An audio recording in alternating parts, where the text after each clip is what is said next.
श्रीमद् भागवत कथा दिव्य कथा है, भक्ति ज्ञान और वैराग्य का सारांश है।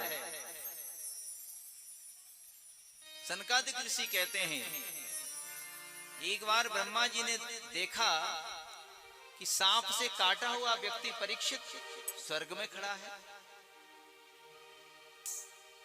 और शिवपुराण तो कहता है कि 3 प्रकार से जो व्यक्ति मरते हैं उनकी कभी गति नहीं होती, उनका मोक्ष नहीं होता। सांप के द्वारा डसा हुआ व्यक्ति, उसकी मुक्ति नहीं होती, शिवपुराण कहता है। पानी में डूबा हुआ व्यक्ति, उसकी मुक्ति नहीं होती, और स्त्री के द्वारा जिसको मारा गया हो, वध किया गया हो, उसकी मुक्ति नहीं होती। ये सांप से काटा आदमी स्वर्ग में कैसे खड़ा है?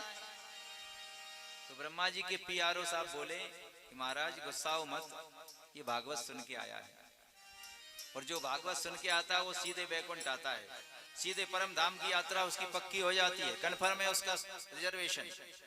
ब्रह्मा जी ने कहा, ये भागवत आखिर है क्या? ये कौन सी चीज ऐसी बन गई जो सांप काटे और मरे तो सीधे स्वर्ग में आ जाए? तो उनके पीआरओ साहब ने कहा कि महाराज एक काम करो, आप तो इसको तौल लो।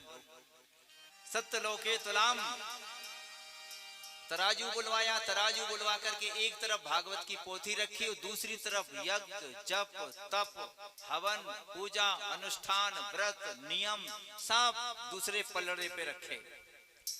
जैसे ही दूसरी तरफ भागवत को पधराया तो ये जितने भी आइटम थे सब हल्के हो गए और श्रीमद् भागवत भारी हो गया। बोलिए भागवत भगवान की।